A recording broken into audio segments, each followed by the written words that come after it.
SIP of Theseus का philosophical paradox एक classic thought experiment है जो आपको आइडेंटिटी, चेंज और कंटिन्यूटी के बारे में सोचने में मजबूर कर देगा। पहले समझ लेते हैं सिप ऑफ थीसियस है क्या। थीसियस जो है एक ग्रीक माइथोलॉजी का एक राजा था, एथेंस का राजा था बेसिकली।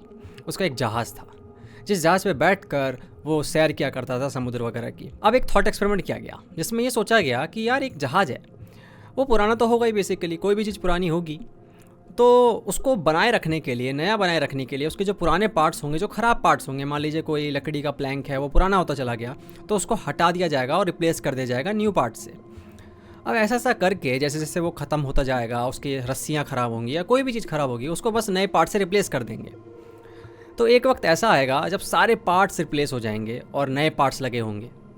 तब क्वेश्चन ये पूछा गया, क्या तब भी वो सिप ऑफ थीसियस रहेगा? क्या वो ओरिजिनल शिप रहेगा? यही चीज़ सोचने पे लोगों को मजबूर कर देती है कि यार किसी भी चीज़ की जो पहचान होती है वो किस चीज़ से होती है। क्या वो उसके मटेरियल से होती है जिस चीज़ से वो बना है, या फिर उसके फॉर्म से होती है, या फिर कुछ और मामला है। अब थॉमस हॉब्स नाम के फिलोसोफर आए, उन्होंने सोचा कि चलो इसमें एक और ट्विस्ट ऐड कर देते हैं।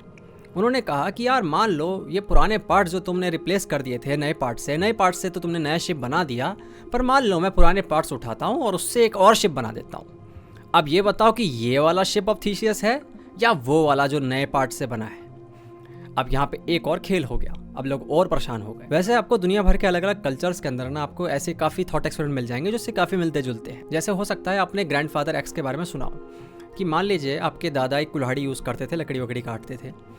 उस कुल्हाड़ी में एक सीधी सी बात है, कुल्हाड़ी में क्या होता है, एक लकड़ी होती है और एक ब्लेड होती है उसकी बेसिकली। फिर आपके पापा को पास की गई वो कुल्हाड़ी, वो पुरानी हो चुकी थी बेसिकली, तो पापा ने क्या किया, वो लकड़ी हटाई पुरानी वाली और नई लकड़ी डाल दी, ब्लेड वही था। उसके बाद कुछ समय तक और यूज़ किया और उसके बाद देखा कि यार उसकी ब्लेड भी ख़राब हो गई, अब वो बात नहीं रही, उसके अंदर धार नहीं रही।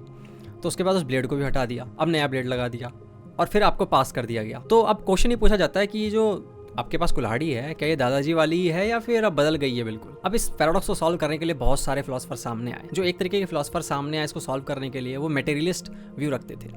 उनका मानना था कि जो किसी भी चीज़ की आइडेंटिटी होती है ना, पहचान होती है, वो उसके मटेरियल से होती है, वो जिन मटेरियल से बना है।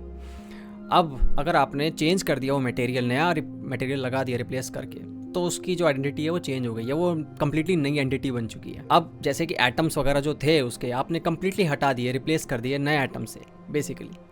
तो जो मटेरियलिस्ट वाले लोग हैं वो कहेंगे कि भाई जो अगर आपने सिप ऑफ थीसियस के साथ ये किया, आपने नए पार्ट्स लगा दिए, तो वो सिप ऑफ थीसियस नहीं रहा। लेकिन जो चेंज होता है वो चेंज एक बार में नहीं होता, आपको भी पता है, ग्रेजुअली चेंज होता है। इवन हमारी बॉडी के अंदर भी हम जो सेल्स वगैरह लूज़ करते हैं, हम धीरे धीरे करके करते हैं, एक बार में सब कुछ चेंज नहीं होता है। इस पूरे ब्रह्मांड के अंदर भी चेंज आप देखेंगे तो ग्रेजुअल चेंज होता है।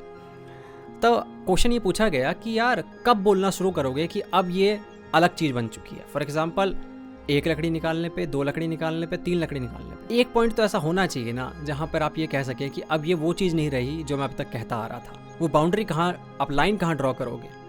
तो वैसा यहाँ प्रॉब्लम आती है। जब मटेरियलिस्ट व्यू से आप किसी भी चीज़ को देख रहे हैं तो ग्रेजुअल चेंज होता है, तब आप कब बोलेंगे कि भाई मैंने 5 लकड़ी हटा दी है, रिप्लेस कर दी है, अब ये सिप ऑफ थीसियस नहीं रहा, या फिर एक लकड़ी हटाने पे ही वो हुआ था? तो ये एक बड़ा क्वेश्चन उठता है यहाँ पे। तो इसी कारण ये भी मटेरियलिस्ट जो व्यू है ये भी इसको सॉल्व नहीं कर पाता। फिर आते हैं भाई फॉर्मलिस्ट।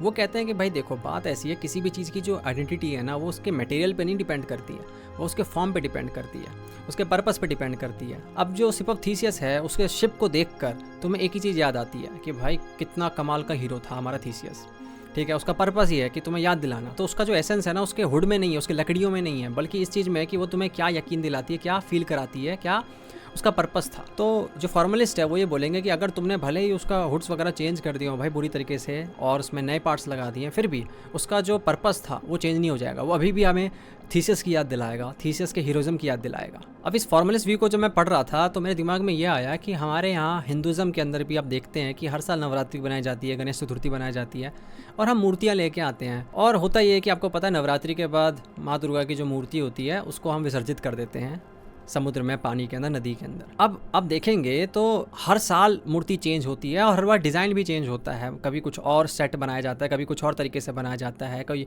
अलग ही कोई एक आर्टिस्ट होता है जो क्रिएट करता है सब कुछ। तो हर बार मूर्ति चेंज होती रहती है, हर साल मूर्ति चेंज होती रहती है। लेकिन उसका पर्पस क्या है? पर्पस ये है कि भाई हमें ये फील होता है कि ये माँ दुर्गा ही है, ठीक है, भले ही मूर्ति हर साल चेंज होती रहती है। अब हम जो मूर्तियाँ हैं भाई अलग अलग तरीके की बनाते हैं, कभी इको फ्रेंडली बनती है चीज़ें भाई, कभी अलग मिट्टी की बनती है, कभी क्ले की बनती है, अलग अलग तरीके के मटेरियल यूज़ किए जाते हैं। अब आप देखेंगे तो मटेरियल से कोई फ़र्क नहीं पड़ता, हमें फ़र्क पड़ता है कि उसका पर्पस क्या है। क्या वो माँ दुर्गा जैसी दिख रही हैं और उसके बाद अगर वो दिखती हैं तो हम उसकी पूजा करते हैं। उसका एसेंस जो है वो उसके मटेरियल में नहीं है। अगर आप ये क्वेश्चन प्लेटो से जाके पूछते कि भाई आप बताइए, आप इसको सॉल्व करिए इस पैराडॉक्स को, तो बोलते देखो यार ये सब कुछ जो है ना यहाँ पे जो तुम देखते हो ये एक इम्परफेक्ट शेडो है, बस एक डायमेंशन है, मेटाफिजिकल डायमेंशन है जहाँ सारी परफेक्ट चीज़ें एग्जिस्ट करती हैं परफेक्ट फॉर्म में, ठीक है। उसका बस ये एक इम्परफेक्ट शेडो होता है, ठीक है, उसका एक रूप होता है। तो प्लेटो ये बोलते हैं कि जो शिप का एसेंस है ना वो इमटेरियल है, ठीक है। तो कुछ फ़र्क नहीं पड़ता तुम यहाँ कितना कुछ चेंज करो, ये सारे इम्परफेक्ट रहेंगे, ठीक है। जो परफेक्ट शिप है या परफेक्ट शिपनेस है वो उसी डायमेंशन में एग्जिस्ट करती है।